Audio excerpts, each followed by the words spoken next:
Welcome to the Split Loyalty Podcast. I'm your host, Cole, the diehard Kansas City Royals fan, and with me is my co-host, Garrett, representing the St. Louis Cardinals.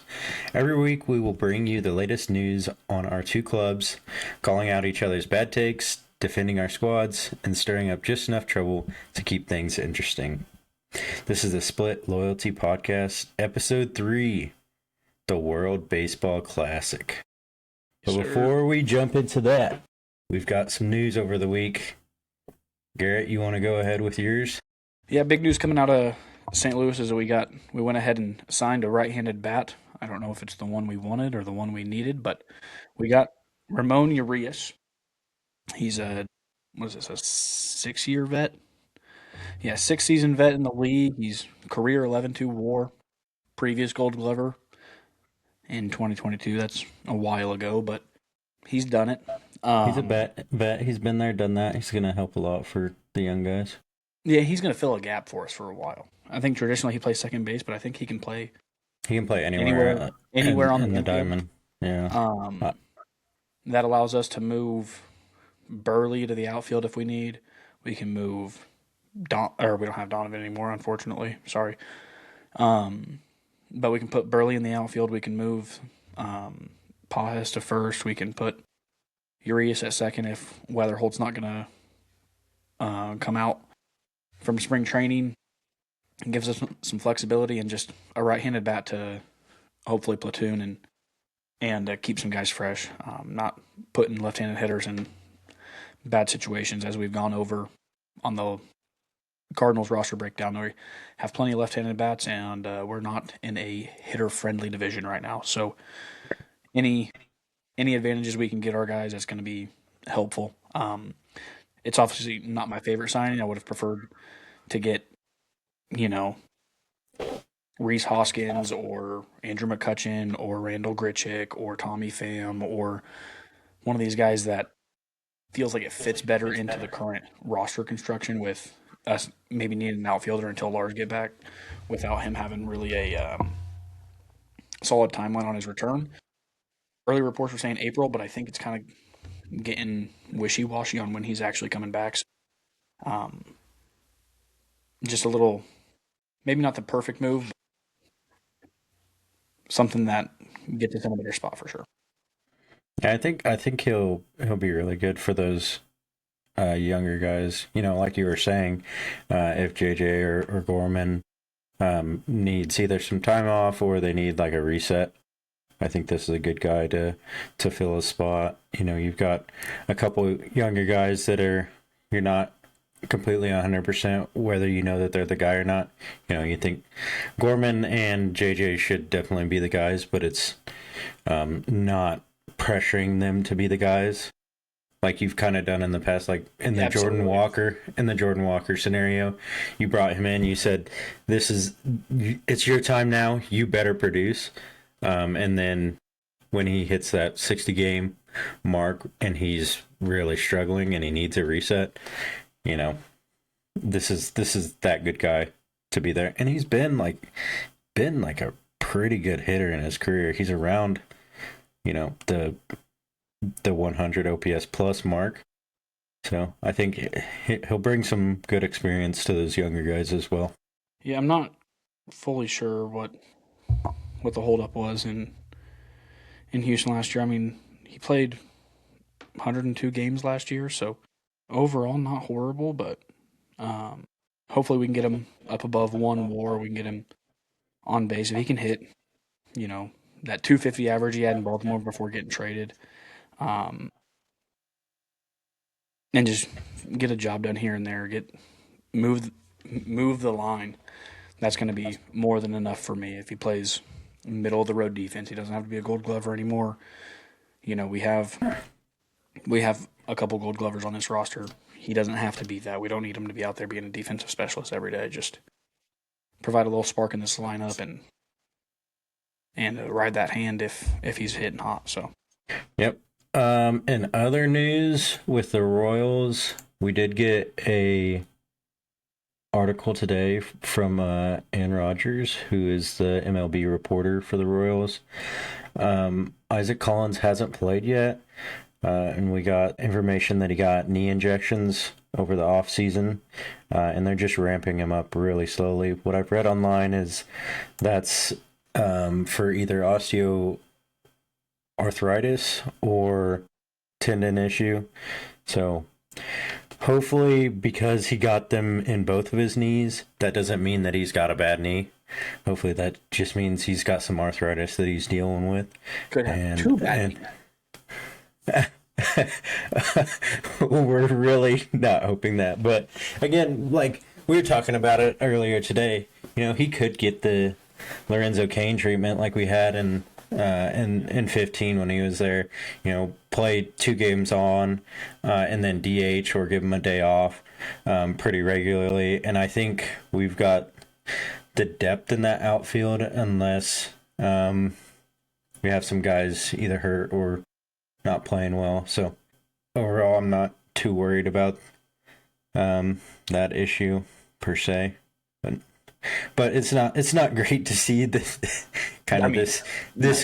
cornerstone piece of who we think might be slotted into that leadoff spot if he gets hot is having knee injections. But hopefully it's not that big of a deal like everyone's leading it on to be. Yeah, hopefully not. That would be not ideal, and you guys are kind of in a spot where you need a bat in the outfield, and we need production. Can't really out of have a that setback. spot. So hopefully that works out for you. Hopefully he's just fine. It's just precautionary, just getting some general maintenance cleaned up, and get you guys back in the business. And then I go over a couple other minor league deals that got signed earlier this week. Cubs signing Michael Conforto. That is not something I was happy to see. One of the guys in the league that really excels lefty and performs just fine with righties on the mound. Plays good enough defense. He's been a staple in New York for a while, and just is always finding the way to get it done. Those are not the guys you want coming to your division. So he can play all 3 positions in the outfield too.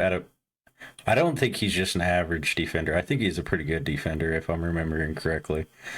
And again, on my end of this, I was a little upset that we didn't get that agreement because well, I mean, yeah, that feels like a deal. Even if he's just a bench bat, he's a veteran presence coming into an outfield that doesn't have any top level play. At least Izzy's been here for a couple years. He's been getting better, but if that's our veteran outfielder, that's kind of scary. Yeah, and speaking to the human aspect of it, he might just be like, I'm not going from big city New York to right Kansas City, Missouri. Man. That's something that we're always gonna fight. You go from New York City, go over to Chicago, your lifestyle doesn't really change that much. Your status doesn't change that much. Your recognition doesn't change that much. You go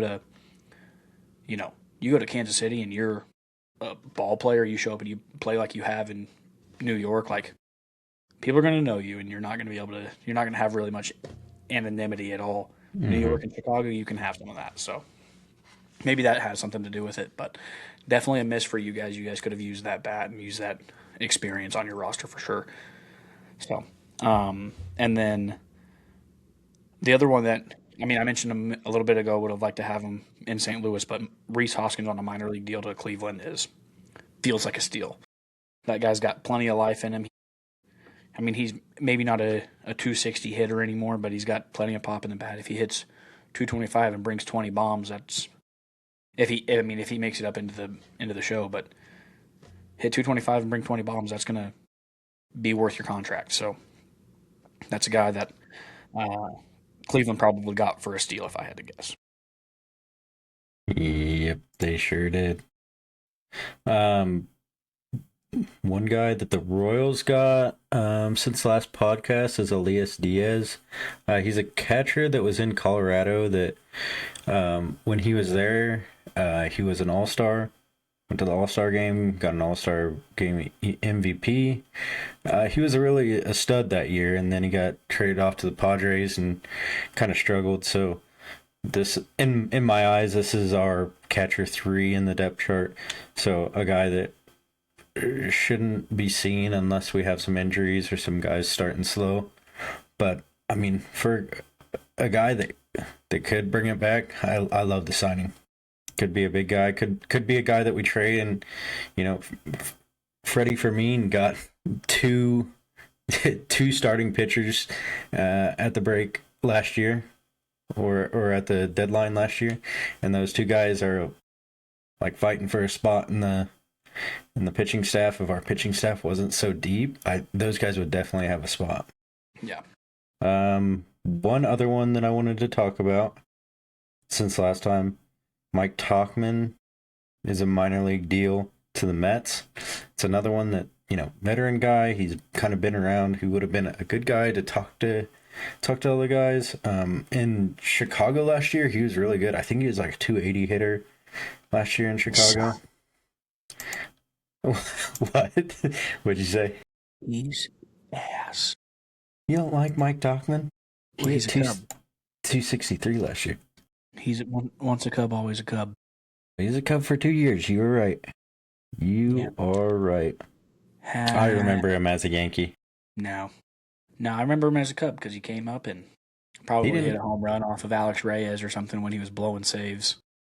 He was only with the Cubs in 23 and 24. It sounds about the right time to have Alex Reyes blow saves for us. Alex Reyes with you in 23. That was his All-Star year, I'm pretty sure. In the second half, he just pooped his pants. Or was that 22? The Cardinals fan doesn't know his own player. Yikes. I got baseball reference pulled up here.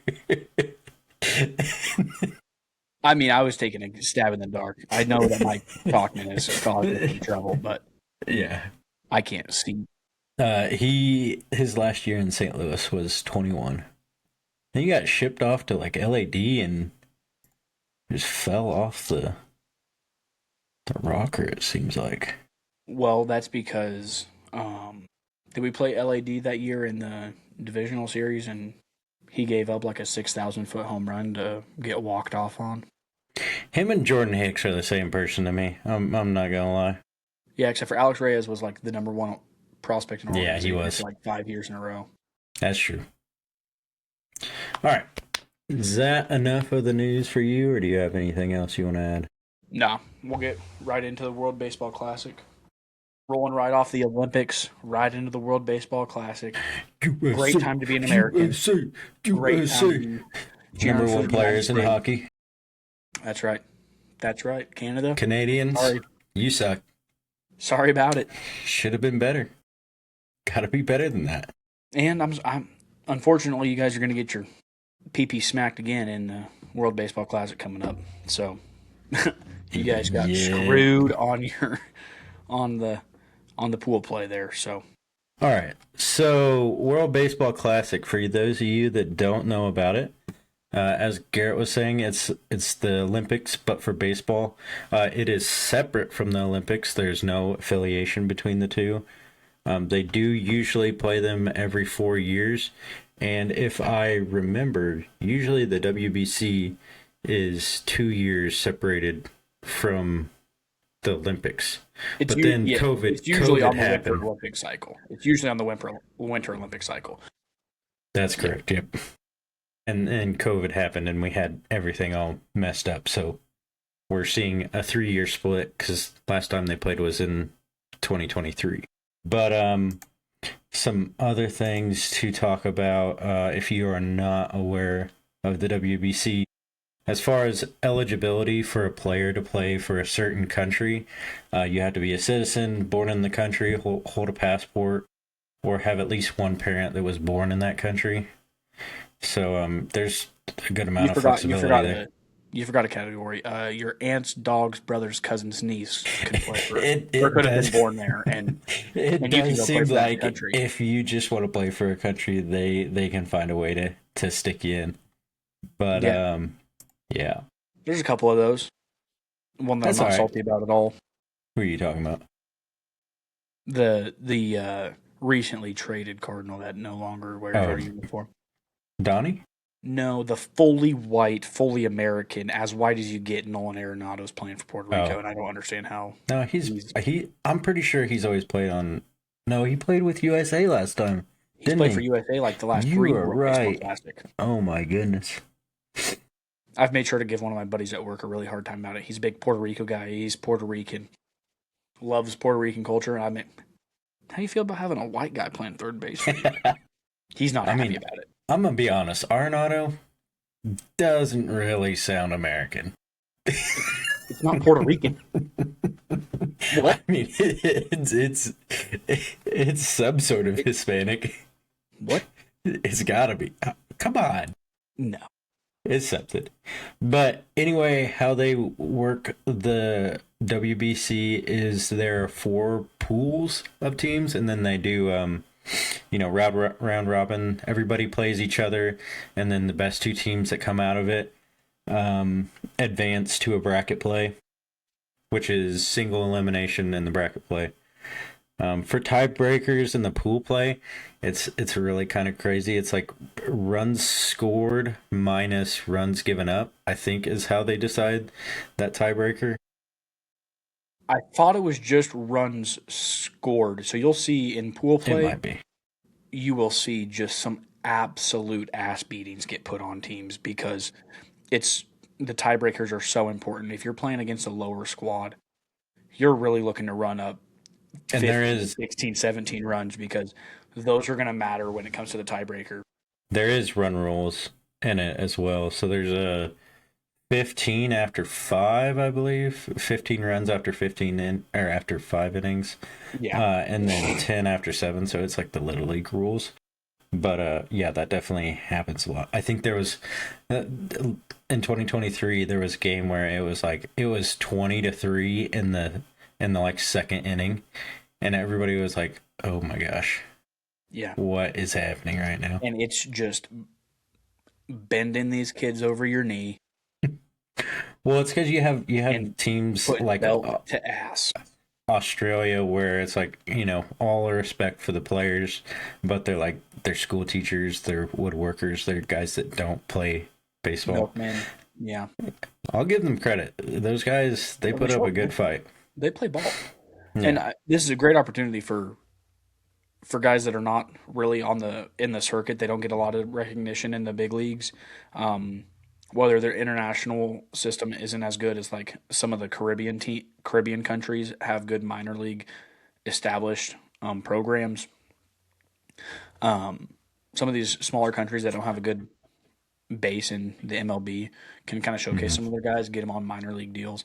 You saw it in 2023, Edward Julian out of Canada had a insane WBC. Yep. Went and got himself a contract with the Twins, and now he's a guy out there. Like he plays for the Twins He's on not a playing for regular the basis. Twins anymore, but Where's yes. he playing now?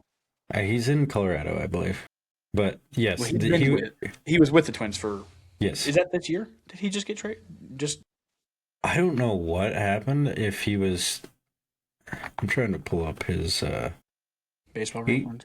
Yeah, he's got a weird way of spelling Edward. If you didn't know that. Yeah, you spell the last name first. Yep. Yeah, he's with Colorado right now. He played 3 years with Minnesota. I don't know if he got released or what happened there. Hang on, they should tell you his transactions. Well, I could run down to the transactions. I'm traded by Minnesota to with Pearson Ole for Jace Kaminska. Oh, those two That as well. sounds familiar. Jace Kaminska sounds like a name that I have heard before. Pearson Ole is a pitcher, right? Yep. I don't know if that's But because yeah, I mean- we watched him one time at the. Maybe not to Anyway. get too sidetracked here, but the point being that these guys can really kind of show up and change the trajectory of their life if they put on a good show, and it's a great time. I mean, if you have any sports pride or pride in your country, this is a great event. It's very Yep. much like the World Cup of baseball, and the Caribbean countries really get after it, and USA, we're gonna get after it. So, Hmm. um, Yeah. So right here shows where the four different pools will be playing. So we got Pool A, which is like the Central America teams. They're playing in Puerto Rico. Pool B, which is mainly American team, or not American, but North American teams. They're playing in Houston, Texas. The Chinese side of the world is playing in Japan. And then we've got Pool D is playing in Miami, Florida. Let me scroll back up here and see who's in Pool D. So again, North Central America and Israel. Couldn't tell you where Netherlands is without seeing a map. them are the Dutch. Those are the ones up there in the real cold waters of the North Atlantic, above the Europes, Sure, where the I'll take your Vikings word came for it. from. They put on a great show this Winter Olympics. Speed skating champs. Jake Paul's wife, Netherlands. Good job. And then I just wanted to show the bracket real quick. Everything is in America, which I personally love. So after they get through pool play, they'll come down to either Miami or Houston, Texas, and play all the games. And the finale is going to be in Miami, which Lone Depot was rocking last WBC. It was very fun to watch on TV. I didn't get to go down there, but very fun to watch. I know Puerto Rico goes crazy as well. Um, those are really fun games to tune into and just see the fans see them going crazy. Um, Um, Go ahead. yeah, I think that kind of rounds out the basis of what the World Baseball Classic is. It's a great thing. It's always exciting when it comes around. It's a great opportunity to talk shit with people and Hmm. get people riled up. So we'll get into what where our boys are playing from each of our teams and see kind of what who we think is going to be teams to watch out for and who we're going to be cheering on. Yep. So for the Royals, on our MLB side, oh, it doesn't look like this updated, but for Team USA, we've got superstar Bobby Witt Jr. and Never heard Michael of it. Wacha. And then for Venezuela, we've got the captain Salvador Perez and Michael Garcia. Team Italy is the Pasquatch, Vinny Pasquantino, and Jack Caglione. We will see if he pitches. Is that a thing? I'm interested to see if, yeah, well, the Royals probably won't allow him to do it, but Yeah, they're not covering that insurance bill. What if he would blows that be arm? would be very fun to watch. Well, heck, Uh, I mean, Shohei's pitched without an arm or hit without an arm before. yeah, yeah, that's true. I'm not hoping my number one prospect that came off of a rough rough year is gonna do that. For the DR, we've got Carlos Esteves representing the Royals. For the Puerto Rico, we've got Seth Lugo. For Canada, we've got Abraham Toro and Eric Sarantola. For Colombia, we've got Jorge Alfaro. For Cuba, we've got Omar Hernandez. For Israel, we've got Eli Morgan, one of those guys that I told you in the first episode to watch out for. Be interesting to see if he can pick it up and showcase some talent in the WBC. And then our last player for Nicaragua, we've got Oscar Rayo. Like the tomato sauce. Mm-hmm. So 13 total guys from the Royals. I don't know across the MLB what the top is, but I feel like we've got a That's lot a of lot of. I mean, representation. that's a lot of guys. That's very good. We got Riley O'Brien pitching for Team Korea. Talked about him a little bit. Got he's a little bit of a late bloomer, but he's got a hard fastball. Ivan Herrera playing for Panama. Excited to see him get started and play for his country. He's plays with a lot of emotion, a lot of pride. It's going to be fun to watch him go. Um, Thomas Ajacci and Gordon Graceffo both playing for Italy. that's going to be a fun team to watch. That Italian team they got some ball players on that team And personality. I love it. and personality. We got Leonardo Bernal. He's playing for Panama, one of our several catching prospects that is going to be solid. I'm very excited to see what he can do and really see what he does against some top end talent and not top end talent. Matt Koperniak in Great Britain. Poor guy. He's not a fun team to be a part of, I don't think. Luis Castellum playing for Mexico. Zach Levinson for Israel. Noah Mendlinger for Israel as well. And then Brian Torres for Puerto Rico. I hadn't heard of this Brian Torres guy, so I went and looked up some of what he's done, and he's been he's kind of bounced around from organization to organization, kind of a journeyman of the league, but he's been in the minor league system since he was like 17, one of those young Central American guys that has been around forever. And he's starting to put it together, man. He's like 27, 28, and I think last season he was hitting like 240s in AA ball. Hang on, I'll just pull it up real quick. It may have been better than that. That doesn't sound like it was enough to pique my interest like that. In Memphis last year, he hit 328. Yeah, that's what I saw. Ooh, that 900 OPS. Yeah, very good, very nice. That guy, he might be sneaking on to put a watch on that man. Can play center field. Second base, center field, and catch. What is this? What are we doing? We got him. He said, I'm just going to play the center of the field. Any of the center field positions, you just put me in there. I can rotate forward and back. Bingo. Not side to side, though. Not side to side. So, yeah, that's our representation. We're excited to see what these guys can do. I'm excited to follow them and kind of keep up with them. But, no, I'm excited to see what Brian Torres does on a big stage. So that is crazy. That has got to be the three craziest positions that I've ever seen together. I'll tell you what I'll do, boss. I'll do it all. I'm gonna sit behind the plate and I ain't gonna move. Well, I'm gonna move a lot. That's what I'm gonna do. I'm gonna either move none or all of it.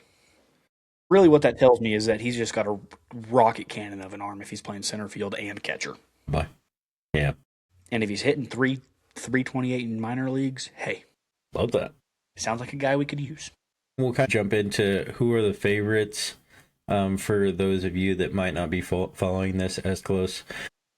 Obviously, USA is a team that should be praised as number one. You know, it's American sport. So we've got a pretty stacked team this year. In 23, we didn't have as many guys getting cleared for the insurance. Some other teams are fighting that this year. But that's such a freaking joke, man. We'll get into that. I hate that. Sure, but USA should be a favorite, and then coming out of Pool C, Japan should be the favorite. I mean, they've got Shohei, they got Roki Sasaki, they got Yamamoto. You know, that's really 3 years ago, all you need. Team was nuts. That's who won it in 23. For those of you that don't know, the final that was when Shohei and Trout were playing together in Anaheim. That was their last. It was the last year before the Dodgers. Correct? Maybe not. I think he had it was going to be his first year in LA, so they were just coming off the last season in Anaheim before he signed with LA or got traded or whatever the deal was. But USA was down by 1 run. Mike Trout comes up, bottom of the ninth, 2 outs. Shohei comes on to close the game. Of course, we just told you Japan won, so Shohei strikes him out. You know, talking about the go of the sport for the last 15 years or so, going against the guy that is the new big man. You know, Aaron Judge is in there too, but no, Shohei is the guy. Shohei is a two-way player. He plays both positions at a top five rate. And hitting, he's a top two, obviously. But he's insane on the mound as well. So yeah, Japan, another team to look out for. They've got some guys that maybe you haven't heard of, but they are insane. They play really well. Teams that are contenders, but maybe aren't necessarily favorites. Dominican Republic always has a really strong showing in the WBC, as well as Venezuela. I was looking through Venezuela's team, and I was like, maybe we want to put them in the favorites. Yeah, that one was not. We can take a look here for a second. Before I looked at it, I was like, oh, Venezuela, they're going to be, I mean, maybe they make it out of the pool play. They're going to put on a good show, but I don't think anything, like, not afraid of them. And then I looked at the roster, and I was like, maybe we should be afraid of these guys. Oh, here's one that my searching didn't find for me. This guy is a Royal, Lundar Avila. I can't say his name, but I know he's a Royal. He is very good. He's coming up through the system. You've never had any issue saying anybody's name in history. Never. But yeah, this team is, I mean, if their pitching can hold up, which they've got a couple guys here that are in the bigs right now that are pretty big names, like Ranger Suarez, Eduardo Rodriguez. Let's see, I thought there was one more big name, Angel Zerpa, who just got traded from the Royals. He's a pretty good reliever. Jose Budo. I thought there was a couple other guys. But looking at this offense, it is so insane. William Contreras, Salvi, who are, in my opinion, 2 top 5 catchers in the league right now. Luis Arias, who is an animal, hits everything. Gino Suarez led the league in home runs at third last year. Gleyber Torres, a top 10 second baseman. Ezequiel Tovar, shortstop on the rise. My boy, Michael Garcia. That's your dog. And then the old Cardinal, Wilson Contreras. And Andres Jimenez. Some Royals fans will know him. He played in Cleveland for a couple years. Outfield, again, 3 animals here. Willie Abreu, Ronnie Acuna Jr., and Jackson Churio. This guy is either a rookie or in his second year. I recognize him from MLB The Show. What's the name? I can't see it. He's Javier Sanajoa. Oh, he's a Met prospect, I think. No, Marlins. Yeah, Miami prospect. Yeah, Sanoja. I don't know much about him. He had one of the Rising Star cards on MLB The Show last year, and that's about the extent of my knowledge. But again, all of these hitters, MLB level, that's not what you ever see in this. But these guys are going to score so many runs. I feel bad for this pool D, Nicaragua, Netherlands, and Israel. Your pitching better be on point, because you're going to get 30 runs put on you in 3 innings if you don't. What are the other teams that we had for contender? Puerto Rico. Again, Puerto Rico, every single year they put on a great showing. I think did we have Mexico as a contender as well? Yeah, we've had Mexico in the contender section. Again, another team with a bunch of solid bats. Jonathan Aranda, Rowdy Tellez, Luis Urias, and Ramon Urias, the guy that you guys just signed. Joey Meneses, he's an animal. Nick Gonzalez, Joey Ortiz. Nick Gonzalez, this guy plays for the Pirates. I know you don't like the Pirates. No, Nick Gonzalez is a dog. He's a dog. He got hurt last year. I was very upset about it because he was a guy that we were looking at the trade deadline last year. Man, another guy that he moves around the diamond, but I'd love to have him on my team. Outfield, dogs again. Randy, Jaron Duran, Alejandro Ozuna, who's going to be a beast in Texas. And Alec Thomas, who kind of fell off a little bit in Arizona, but I think he could bounce back. Alec Thomas, man, he had my attention coming off of 2023. I think he was a rookie in 2023 for Arizona that had a very stellar WBC. Thought it was going to translate really well. Didn't translate as well to the big leagues. kind of is a defensive specialist at this point, but see if he can turn him back on for Mexico. But those guys, that's going to be a very solid roster. I'm very very scared to see who comes out of Pool B. Pool B has got to be the most competitive of the pools, with Brazil, Great Britain, Italy, Mexico, and USA. Yeah, I mean, we were talking about this beforehand. We were like, let's come up with a couple teams that could surprise people, and we both picked Italy. Yeah, But before we were both like, oh crap, we're looking at the pools and we're like, man, Italy's really got the short end of the stick here. I think literally if they go to, maybe pool D, they'd struggle a little bit as well, just because of Venezuela and the DR. But I think if they were in pool A or pool C, they would easily come out of that, because they've got a couple good pitchers, and then they've got a lot of offense as well. Got Ottavino here, who's been he's in the bigs 100 for a years long old time. and still gets it done. Yep. Wesser, Aaron Nola, Michael Lorenzen, who pitched for the Royals last year. There's your Cardinal right there. I'm not gonna try to. I feel like I say his name wrong. Dan Altavilla. He pitched for the Royals 2 years ago, maybe. I think he went to the Padres last year, but he throws gas. And then for the offense, Kyle Teal. He's a dog for the White Sox. Got traded from the Red Sox. Man, he's going to be a guy to watch out for in the division for sure. And then their offense, it could surprise some people. I really think if some guys come on strong. Vinny P, obviously, I think he's going to be one of, if not the captain of this team. He is the big personality. But, you got your Cardinal here. Miles Mastrobuoni. Yep. John Birdie. These guys have all been in the bigs, at least for a little bit. Outfield, again, is pretty good. I think Jack hopefully turns it around this year. Dominic Canzoni, he's played for Seattle, I believe, for a little bit. And Jacob Marcy also has had some bigs time. And they've got the Pirates, GOAT Francisco Cervelli as a coach. So yeah. Maybe these guys they could surprise someone if they can edge a win off of Mexico or USA. They can make a run. I agree. In 2023 USA, they were just flat the whole tournament. Yeah, they didn't have any energy. It was so weird. We were getting guys on base, but we just couldn't score.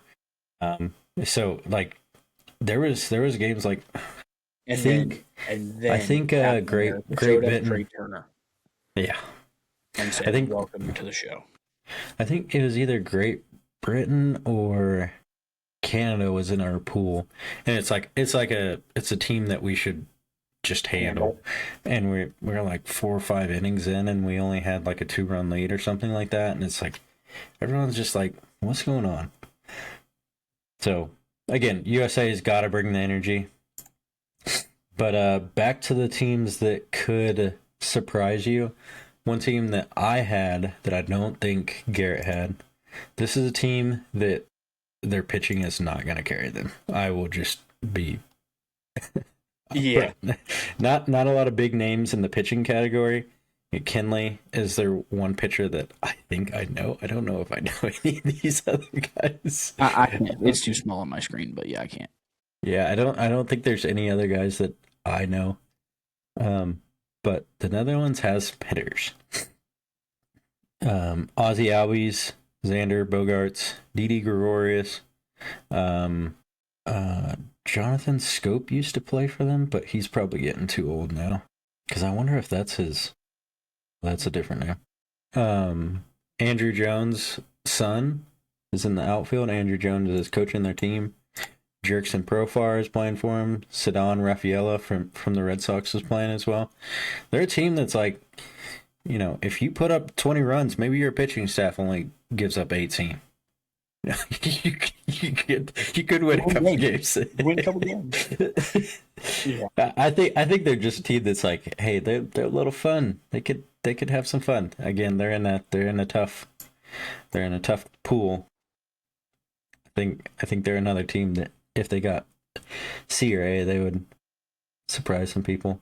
Yeah. I think the last team that we've got on here, which I think both of us kind of agreed on, is Team Canada. Like I was I'm kind of excited for Team Canada, man. I hate to say that as like a USA first guy. You know, we just tallywhacked him in the Olympics, and that felt real good. I'd like to keep that rolling, but there's a lot of guys on here that I enjoy watching. I'm a fan of them in the big league, so it's hard to kind of turn my back on them for this. So very, very solid, kind of all the way around. yeah. I think a guy that we both love here. Coming back to he's super old, but a big maple here, James Paxton. Dude, yeah. And then they got Jamison Tyone, who's been around the league and been a dog. Cal Quantrill, he's kind of been getting around, but he's also a solid pitcher. Is Logan Allen? Logan Allen plays for Cleveland too, right? Yep, he's a dog too. Yeah. Mike Soroka, pretty good too. I think like this young guy this coming pitching, back off of.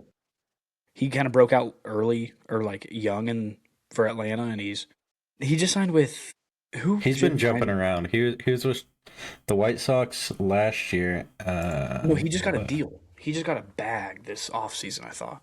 I'm looking it up. I want to say that was like a. He only got a 1-year deal. Was it? You're thinking of someone else. $7.5 million. Pretty good for a kind of a journeyman. He was hurt a couple years ago. That really kind of derailed him. He was one of those guys that burst onto the scene and was like, wow, this guy is going to be a problem for the next 10 years, and then got hurt and kind of trying to get back on track. But yeah, back to this Canada team. Solid pitching. I mean, enough pitching that will get the job done. You got both the Naylor brothers and Bo and Josh. If you're a Royals fan, you're probably sick of these two. But I love Josh Naylor. He's one of my favorite non-Royals player. It's because you're a traitor. Yeah. Julian, who we talked about earlier, Abraham Toro, he's a non-roster invite guy for the Royals. Otto Lopez, he's a young guy from Miami, I believe. Yep. He's a pretty good player as well. Oh yeah. Outfield, Owen Cassie, who's one of the most coveted prospects right now. Denzel Clark plays for the A's. He's a dog.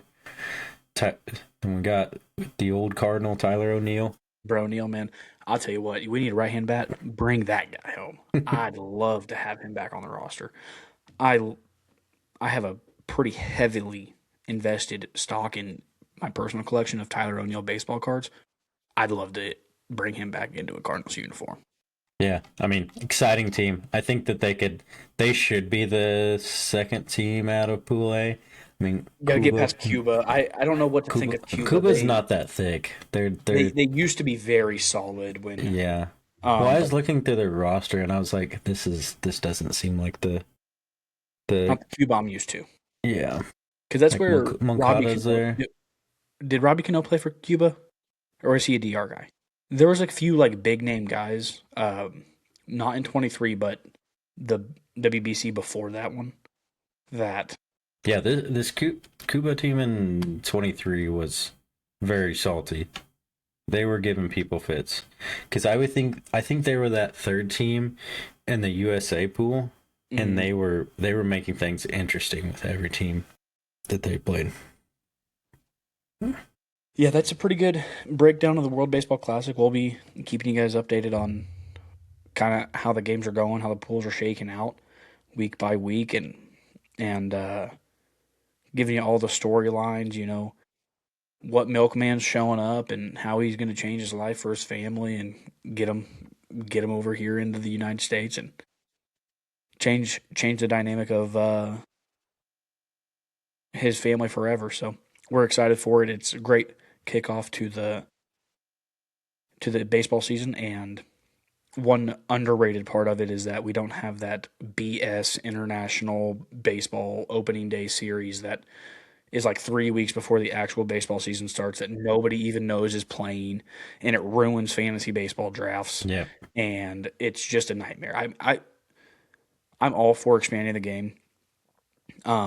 and maybe we talk about this. We have a few minutes of time to talk about just the catastrophe that is how MLB is handling the WBC and international baseball. Um, I'm all for international series. You don't need to do it 3 weeks before the season starts, 2 weeks before the season starts. That's Yeah. absolutely horrendous.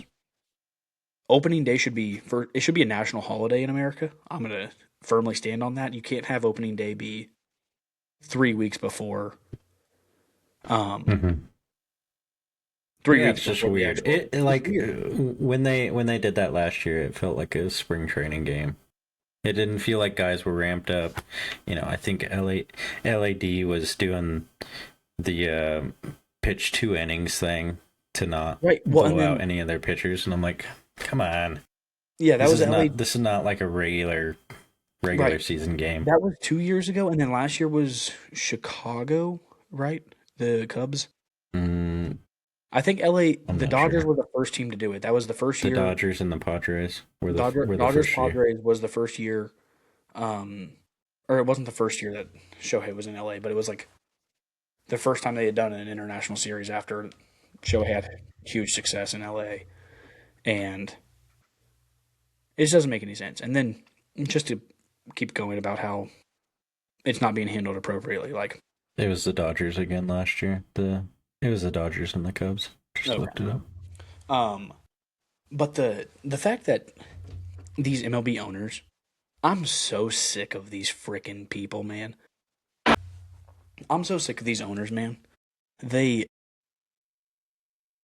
they're threatening a lockout because they want to put a salary cap on the things. That's not Hmm. going to solve anything. First of all, you need to talk Right. to the bottom 10 spending teams in the league Even if a you want to fix salary that. floor doesn't really fix anything, honestly. Um, but give these guys insurance. You want to grow the game? Yeah. Let these countries put the Yeah, best this is product on the insane. field. Well, I mean, I think the issue with so many more guys not getting it this year was Edwin Diaz. Just blowing out his knee, celebrating after winning pool play in 23, or blew out his Yeah, ankle. I don't. But right, but I mean, maybe not every contract has to be fully guaranteed. Maybe that's a thing. That's true. But give these guys insurance. Like, insure these players so that we grow the game and we get the best product on the field. You know what's more exciting than a game in May? Any series in May? The USA WBC. versus Japan with the best Yeah, players in the for country sure. playing. For sure. That's Yep. way cooler. If it goes correctly, you're talking about World Baseball Classic games, World Baseball Classic storylines for months, like up until the trade deadline when all of those storylines develop. You're talking about Well, yeah, wow, they were talking about it's that Shohei Trout matchup the whole year. I mean, that exactly. was cinema. That's something that you're not going to get every single year, but still, that was an insane at bat, and everyone talked about it Yeah, forever. and that's the kind of things like the league is struggling. It's not a Yeah, question whether or not we can't get a TV rights deal figured out. We can't get this blackout thing figured out. The game is shrinking by the day because nobody wants to. Banana Ball has more youth players than like Little League. You know what insane that is? that's crazy. I don't Like even know what banana ball is. the Savannah Bananas where they go out there, they do all Oh, oh, oh, oh. Okay, the gotcha. freaking tricks and I did. sing the sing along baseball shit. I didn't know they had a They've little started name a for it. league, man. It's insane, and That's crazy. it's like blowing up. But you have the league needs to really take a step back and say, look, we need to stop worrying about being profitable. The league's going to make money. Period. If you're an owner, Mm, you're going to make money. The priority one should be winning games. And then if you grow your sport to a point where your best players are getting exposure and representing their home country, you're going to pull that home country in.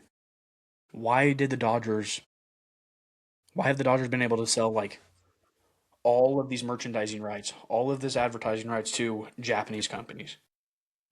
Because they because have Shohei, they they've have Roki, they have they've got everybody that they want from over there. right. And why is Japan so bought in? Because they've advertised their guys and let their guys play in these games and made it important. Nobody like Well, yeah, I and don't that, know. and Like, and the other part that I'd add here is like the KBO. They're playing some pretty intense ball over there as well. The Korean Baseball Organization, I believe, is what KBO stands for. They have a big league over there. That's where guys, if they're struggling, they either go over there or play, or guys that are trying to get their name out there, go out there and they get playing time. They can be up against some pretty big talent. But yeah, yeah, it's I just think baseball as a whole is losing because these owners don't want to insure their guys to play in this thing. It happens once every 4 years. You can write it in people's contract that if you want to play in the WBC, you can play, we'll insure you, but you take a 10% penalty on your, yeah, and like it has to be a number that's not insane enough. Like it's not too much that they're not going to play in the WBC, but also like they're getting insured and they want to go play. Because I think these guys want to play. They want to get into competition earlier. Spring training means nothing for these guys that have been in the league for 7, 8, 9, 15 years. They don't need 30 days, 30 games to get ramped up. They'd rather go out and actually compete because they know what it takes for them to get yeah. I mean hot. this WBC competition is going to be better than anything they see in spring training in Right. the cages with their team. Right. And the other side of that is if you're going to get the best competition to play in the WBC, it opens the road for spring training to get younger guys more at bats that are exhibition games. They don't go against their stat card. It's not going against their paychecks. It's not going against their time served. They're just getting more at bats at the top level with the top level coaches and getting more exposure to the organization. Like that's a win for every organization. And I don't know. The way this it's going to be great. I'm very excited for it, but the MLB is really just shooting themselves in the foot with pretty much any marketing opportunity, any competition opportunity. It's It's really like unfortunate. they're trying to stay out of the way, but also be in the way. It's I really I don't know weird what they're where trying to they do. position themselves. It's like we don't want to be. We want you to have your like own marketing, your own brand of this WBC. We don't try to like throw MLB at all in this at all because I mean it's not MLB. But again, I would think that there is some fashion of MLB funding this. I mean, there is a little bit here. We've got two Yeah. stadiums that we're supplying. I don't know if that's completely separate from the MLB. If that's Well, I just think the that's own owners. the owners own that, so they can do whatever they want with it. But Still, like I would think there's still like an agreement with MLB that probably, you can only play certain games there that they I'm have to sure. get sign off on. But it's like I feel like you should be a part of this. Yeah. To Like be I in it, you should be. I mean, MLB.com is hosting the website for the WBC, but that's like the only thing I feel like they're affiliated with them yeah, either get out of the way or fully immerse yourself. Like or pave the road. yeah, And I'm like sure there's stuff that they're doing behind closed doors that nobody sees, well, I'm but sure they're funding but it. I'm sure still, they're advertising. I'm sure they're doing all of these things that are kind of getting this thing off the ground because it was absent for a long time. Like the WBC came back in 2016 for the first time, and like it was hot. That 16 yeah, series was crazy. Adam yeah, Jones robbing that yes, ball in straight center was nuts. yeah. I drafted him in fantasy baseball specifically from that catch. Um, but like it's a huge event. It's important to have it, and I don't want it to go away because it turns into just like literally just the amateurs from every country showing up to play. Like either let it be the bigs, let it be the big boys, and make it so that every big boy can go play if they want to. Not that there's an insurance concern. They're worried about getting injured or having any setbacks, or just make it amateurs. Like make it so that these college kids are playing in this thing. Make I it so don't these. know. I don't really want that. I don't They either. they It's not they the best made that competition. they made that in 2020 in the middle of COVID, where they had no MLB player was able to play in it, and it was college players and minor league players. I It's not mean, good it competition. wasn't bad to watch, but it was just like you don't have these superstars that are like the Right. cornerstone of some of the teams that That's people my are whole. specifically watching for. That's my whole point. If you look at the World Cup, and then you look at who's on these rosters, you're getting these guys from the Premier League and the Europe League, and there's not a question whether they're playing for their country. They all Like want to play it for the like there country. was never a question if Messi was playing. There was never a question if Ronaldo was playing. There was never a question if Neymar was playing. They're showing up and they're balling out and putting their country on their back. They're probably playing harder than they do in a Absolutely, playoff game. absolutely. And I mean a little bit of that is that in soccer there's more pride for your country Hmm. than where you're getting paid from. Where in America we put more pride on who's feeding us and than the country itself a lot of times. But Sometimes. in the MLB, I don't think like in soccer you see these rivalries span across Yeah, across that's just that's probably fair. like in the MLB these guys are all buddy buddy all the time. There's no like country rivalries like A little bit. DR I and PR are kind of they like to get at it because, yeah but that's just because they're the teams that are usually got the crazy guys on in the past. But yeah. that's So kind I of don't know. shifted I now. just think like the example's already set, right? You can just take all of the best parts of the World Cup, turn it into say now it's the World Baseball Classic, and we're going to make it baseball instead of soccer, and you're good. It's not going to be as big as the World Cup because the World Cup hasn't stopped showing up for however long it's been going now. Yeah, But it's it's the baseball version of that, and it feels like it should be getting more publicity than it is. But definitely. that's why we're baseball guys, and not Yep. everybody is. Yeah, well, that is going to wrap up our WBC section. Put a team in the comments that you would like to see win. I would like to see USA for every single person. But Yeah, if you're not, you first of all, this is the USA First podcast. If you put your if you have a you differing put who you opinion, want put to it put down second. Yeah, see, put in the comments who We're you just want to gonna see take assume second. USA is number one. Yeah, USA is going to win, and then you put who the runner-up's going to be, or who you would like to see be runner. Well, alrighty, we will swap into opening up some packs. Ripping backs and Today, pad stats. You got a little I egg. am going to rip an egg. Got this nice little blue top series 1 egg. They are. Yeah, that's pretty sweet. Where'd you get that at? Is that Walmart? My Walmart didn't have them. They weren't there the previous time. They're just there this past time. So I mean, it's been like a week that they just showed up. I think they're 59 cards. They're what a That's why I got blaster 50. pack. That's what you No, have. the hangers. Or Per usual, hangers. There you go. I got a hanger pack coming in again with us here. So we'll rip these. Per usual, I'm only going to show you the stuff that I have like high interest in or that I think is interesting. We'll get to the inserts and things. I'm gonna throw my cards up here. Once again, they're giving me a Royals player to start off. They know what they're doing. Keeper Ruiz guy that just had all the hype. There's a Royal that a lot of people were upset that we traded. Cam Devaney. Oh, you were Yep. so mad when they traded for him. I was really mad, and then I looked at how old he was. He's like 30 years old. Yeah. You remember Casey Mize? This dude, Yes. of course you remember him, but man, the hype fell off of that guy. He was supposed to be the next one.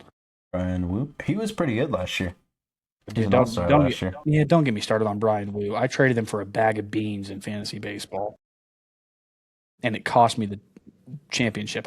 Jackson Holiday. We'll see if he kind of turned it around last year. Carson- Adolis. Carson Williams coming in here. I'm excited for this guy. You like that guy? I'm excited for that guy in Tampa. This little third baseman. Your boy Shota. I love that guy. Brandon Fat. Addison Barger. That guy is exciting to watch. Birdsong. Oh, I saw this on a couple of different pack openings, but I like this card. Oh, It's a Royals muscle. It's got Bobby Witt pouring the coffee on Jack Caglione. I haven't pulled a single Cardinal yet that is on the active roster. I just keep getting these guys that we traded away. Colby Thomas, rookie card. That guy might be exciting. Colby Rasmus? I didn't know he was a rookie again. Nope, not that guy. He's a little old. He is a little old. Oop. Joey Bart went flying. He said, "Get me out of here." Dylan Smith. Don't know you. Pitcher for the Keekers. Oh, here's a guy that we just talked about. Elias Diaz. Yep. Hey, I got Brian Wu over here. Cooking. Whisenhunt. Carson Whisenhunt. I got that guy earlier. Rookie card. Adolis Garcia. We got the same cards over here? What are we doing? Here's the Carson Williams that you just pulled. There's the Shota. We got the same pack. We got the same one. In reverse order. Colson Montgomery, you got one of them yet? Nope. I think I do from the early ones I pulled, but... Christian Moore. Are you excited for Christian Moore? I'm a big Christian Moore fan. Out of the Angels. Angels, second baseman? Yeah. He's all right. Am I more excited about his cool MLB The Show card, or am I more excited about him? It's the same thing for me. Yeah. Here's your boy. I knowed it. Yep. Cerdon, Gabby, Traver, Miguel. It should be illegal that these two guys are on the same roster. Who'd that be? Is that Lindor and Soto? Yeah. Yep. I mean, I'm not a huge Lindor guy like you are. I don't know how you're not. All he does is just played for the Indians, dude. Or the Guardians. Whatever their name is. You can't sit. I always knew that about you. Number one center fielder in the game right now. I don't care whatever tier list you want to say. Byron Buxton, number one center fielder, when healthy. Argue with a wall. You forgot about somebody. Nope. It's not PCA, I'll tell you that. Of course not. You'll never get me to admit that. You forgot about Victor Scott II. Ever heard of him? All right. He's all right. He could make the jump. Got a little speaking of Carson Williams, little pink. I think I've got a shiny Carson Williams too. It's not sitting out. You lied. Here's the big fish. Got a little big fish action over here. I'm just looking for a Mazeroski. Jack Leiter. You remember Jack Leiter at Vandy? Yes. That him and Rocker were insane. Yeah. Brian Bayo. Already got that card. Already got this O'Neal Cruz. This guy sucks. Aaron Judge. Sucks. All right. Oh, we got a turned around Luis Morales. Very nice. Isn't nice. And this is one of the special cards that comes out of the eggs. It's an egg, like polka dot holiday design. Cole Young that. Rookie card.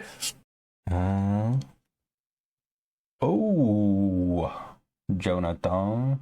Those green ones gotta be egg specials.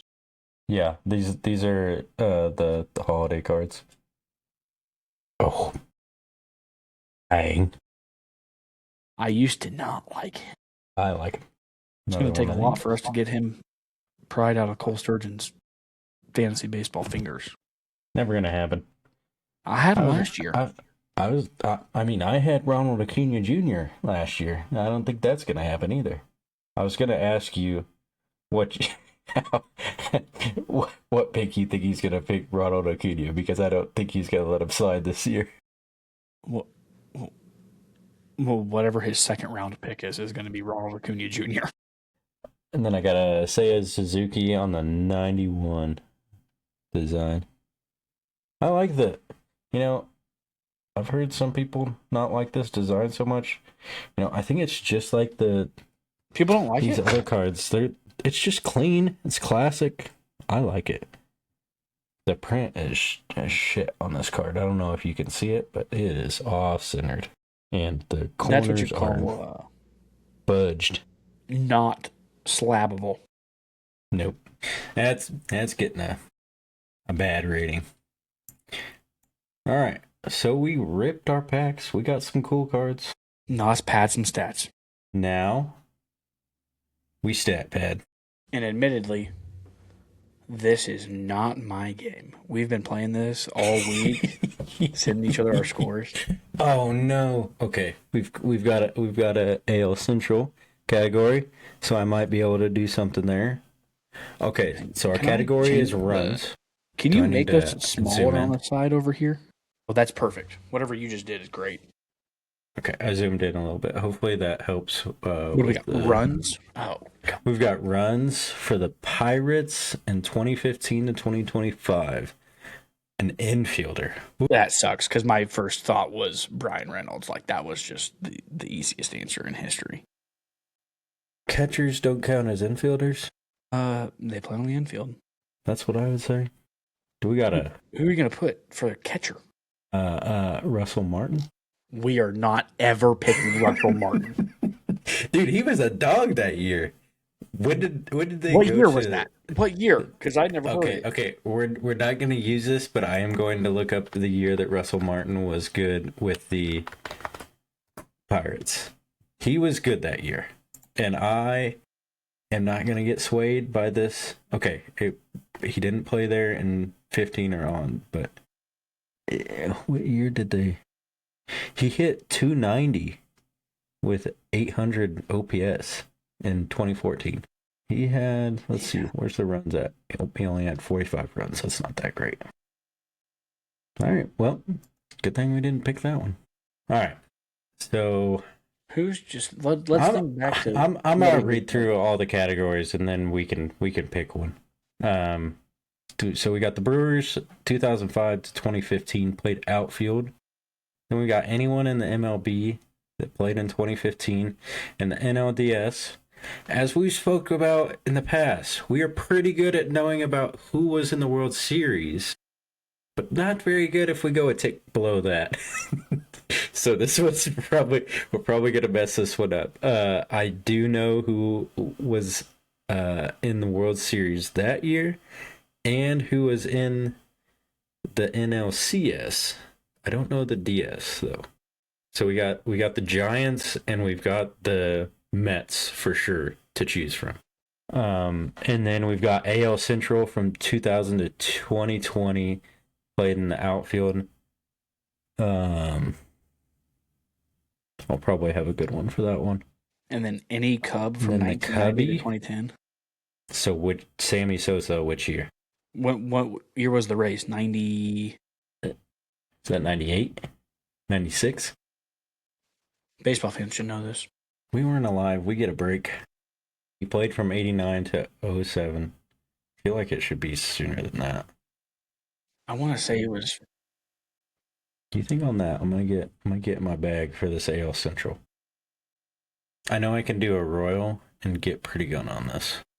I'm trying to think of the other teams in the division and think of. You got Grady Sizemore in there. We got Rajai Davis. That guy didn't do anything. He played in the division for like 2 years. World Series hero. No. He was terrible during the season. My boy Max Kepler, Jason Kipnis. Oh, outfielders. Outfielders. You got Jermaine Dye. Yeah. With both the Royals and the White Sox. I think Beltran in his first or second year was just totally insane. Yeah. Beltran, low Kane is crazy. Kane had some issues with. In 14? I thought he was mostly healthy in 14. If you want to rip a Locane, I will get on board with you. I'm not sold on it. Beltron 01. I mean, Beltron's probably the right answer. I think this is the year that he hit like 335 or something with the Royals this year. Just absolutely, our offense was nuts this year. I think. I mean, Carlos Beltran's probably the right answer, to be honest. Yeah. 87. Johnny Damon. Johnny He was the Damon. other person that I was thinking of. I didn't think he would have more runs than Beltron though, just because Beltron would have the power. Ooh. Maglio. Magillo. You don't know who Maglio Ordonez is? Dude, come on. No, the name sounds familiar, but first of all, it's not Maglio, it's Magilio. No, it's promise you. I watched this guy growing up. He was one of my favorite hitters ever. Maglio Ordonez. Well, the I's before the L. Maglio. The I comes before the L. Look at the name. Magglio. Is it L-I? Yes. It looks like I-L to me over here. I got to zoom in on my screen. You don't need... Yeah. There it is. Yeah, Maglio. Maglio. Right. Guy was a dog, dude. Okay. He was in the center of that Detroit team in 13 and 12 and 13 that they were just... That offense was so good. What percentile is Carlos here? 87. So we still did all right. We still got 100 plus. I think that's pretty good. I agree. 2015 NLDS. Who? Giants and the Mets. Mets for sure. Trying to think of. That's like David Wright, Buster Posey, Brandon Crawford, Brandon Belt, Hunter Pence, Daniel Murphy. Was Daniel Murphy with the Mets that full year? I have no idea. When I tell you I didn't follow anything east of St. Louis prior to like 2015, 2017, 2016, like. Well, the problem with going with the David Wright route was he healthy that whole year? Right. So maybe going a Giants, Brandon Crawford, Brandon Belt. I think Hunter Pence is probably the safest option, or Posey.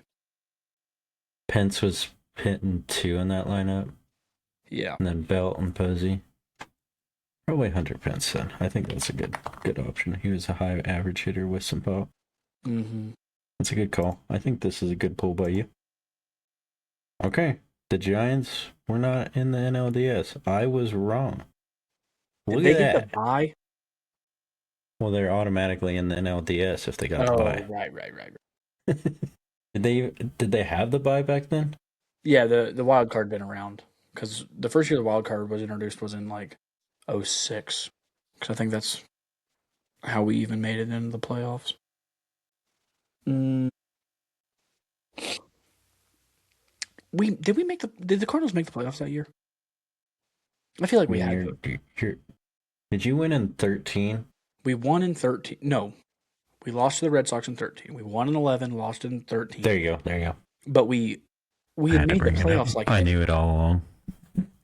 We had made the playoffs like every year for like a decade, and then missed it for the first time in like 2017. Who do you want to rip out of the Cardinals then? I'm fine with ripping the Cardinals. We can get a wrong guess. 2015 would have been guy like, I think Matt Carpenter, or is he Matt Carpenter was he was younger in that roster in 15, but Matt Adams was around. I'm not saying to rip Matt Adams by any stretch. Matt Holliday was there. Was he?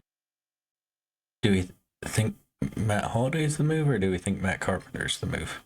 You had all the Matts that year. A lot of them. Fat Adams could be the move too.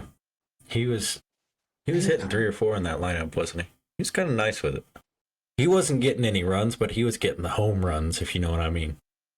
He wasn't trotting in bags. The bases. I'm leaving this to you. You know who was on that team that I absolutely despise? He may not have been on that team anymore. Rafael Furcal, I think, was on that team. Shortstop. That might be the guy. Nope. You gonna Let's try go to with rip Matt it? Holiday. I like Matt Holiday better than Matt Carpenter. I think Matt Carpenter was like a second-year player there. He was in. It said his rookie year was 11. Oh, no. I like Matt But that Carpenter a was. lot better, actually. I was gonna say. I think that's like right in the. Oh, bang! Give me a diamond. Okay, so we had the Cubbies. Yep. That was the other team that I was thinking of because I was thinking next year we had Cleveland and Chicago. Cespedes. Man, we got 2 on that. Bang. Good call. Here we go. Here we go. Which of these NL Central teams do we want to hit next? I think the Pirates, right? Like, because Adam Frazier in In 23? what year was that? He was actually solid for them. Either 23 or 22. When he came on. He'd been a big leaguer for a while. Yeah. I'm pretty sure it's either 22 or 23. The bad thing It feels like a long time ago. Yeah. So I think 22 is probably the right answer. Who else was there before we just bang that one in there? Playing on the infield. Did they have any substantial first baseman over the last any period of time? What did Rowdy Josh Bell do Tellez. his rookie year? A lot. Josh Bell was crazy his rookie year, right? The other guy that I was thinking of is he's not really that much of a hitter, but Brian Hayes. No, he's never really done it like that at the plate. With Josh Bell.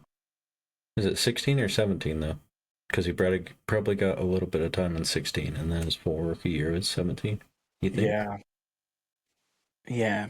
And the question is was it a full year of doing it, or was it like 1 month in May where he got all the hype and then fell off again? Because I don't remember. I think he was rookie of the year. His rookie year, I'm pretty sure. His full rookie year. Yeah. I think Josh Bell's probably the answer, 17. Bang! Another diamond. 87th. Or, yeah, 97. Oh. So Josh Bell in 19. We were right on him. We were right on it. Adam Frazier, Josh Bell. Adam Frazier was 19. Oh my gosh. I gotta look this up. I swear he had a good year with the Pirates. My God. Okay, it was 21. It was 21. Yeah, because he hit 324 and then he got traded to the Padres and did not play that well.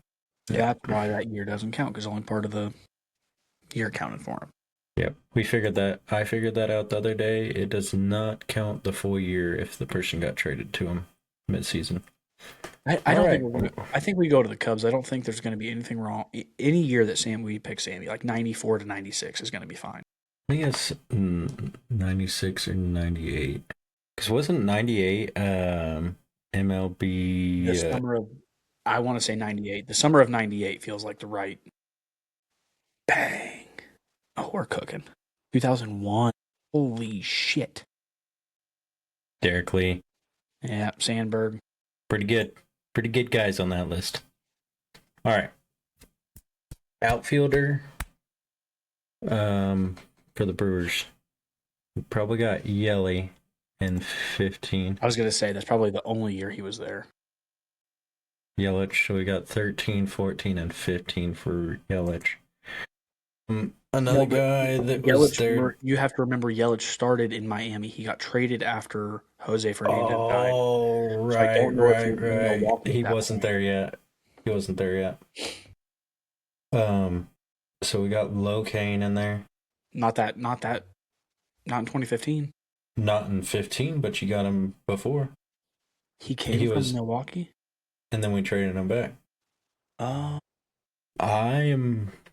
not going to look it up because I feel like that's cheating, but I am almost 99% sure.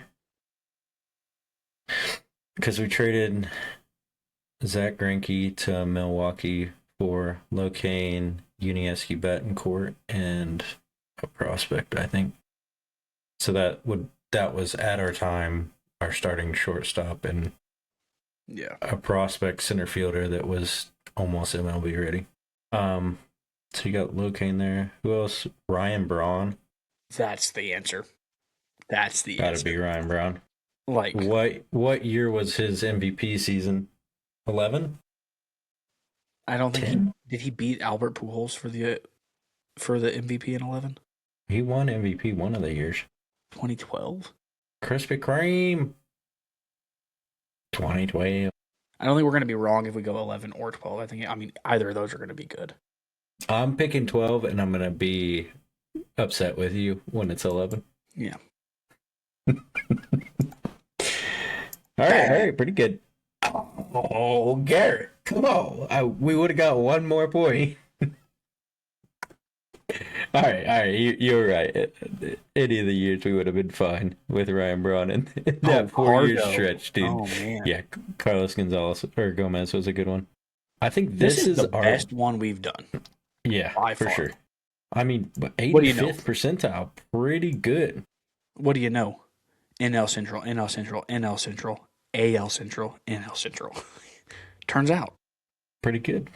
Pretty good. We face guys that we know would do pretty good. I'm upset that I did the worst in my category. No, that's all right. I'm upset I didn't remember Maglio.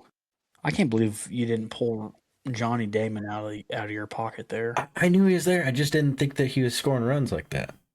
I thought, because Beltran's number that one, I feel like it was 21 or 2001 because I was looking at it the other day. Beltran's numbers were just insane when he. I'm gonna share my screen on it. Hall of Famer.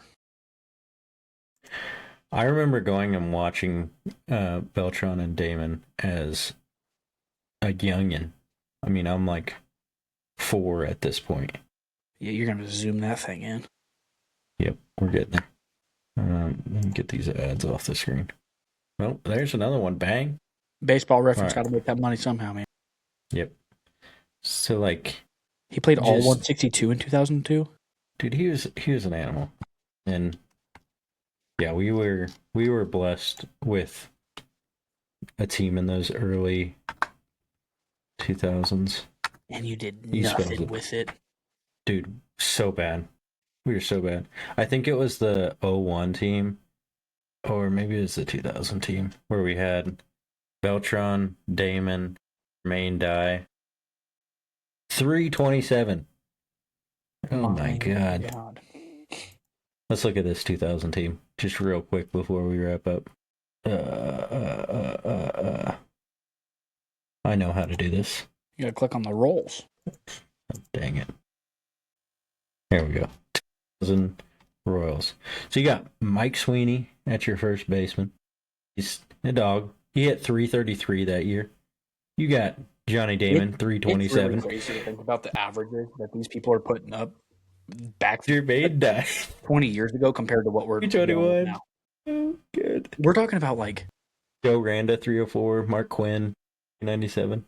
You remember earlier I was like, yeah, I'll be super thrilled, or on the last episode I was like, oh, I'll be super thrilled if I can get 260 out of my starting second baseman. And you just mentioned 3 guys I've never heard of that were batting 300. Who are you saying you never heard of?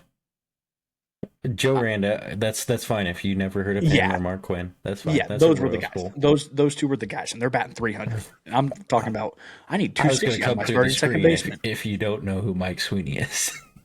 I know Mike. This Ray Sanchez guy, he's pretty good. Yeah, again. Under the radar guy that was just an animal. But how do you 77 and 85 with that offense is just stupid. Pitching. We had Cardinals legend Jeff Suppan. Don't know if I know the rest of these guys, I'm gonna be honest. Yeah. Anyway, that'll wrap us up, I think. Yep. We are at the end of episode 3, where we talked about the World Baseball Classic, the latest news in the MLB, and especially for the Cardinals and the Royals. Ripped some packs, and then got crazy on Statpad and put up some numbers. I don't want to hear nothing in the comments about how we did on this Statpad. Yep. Last episode, the episode before, you can find. That's fine. Yes. Bring it in there. You can call us idiots all you want. I don't want to hear it on this one. All right. You leave all your comments down below and let us know where we messed up at. Yep. We'll Let us talk to know you if there's next time. a topic you want us to talk about, or storylines that we're not mentioning that we need to be talking about. All right. We'll see you next time.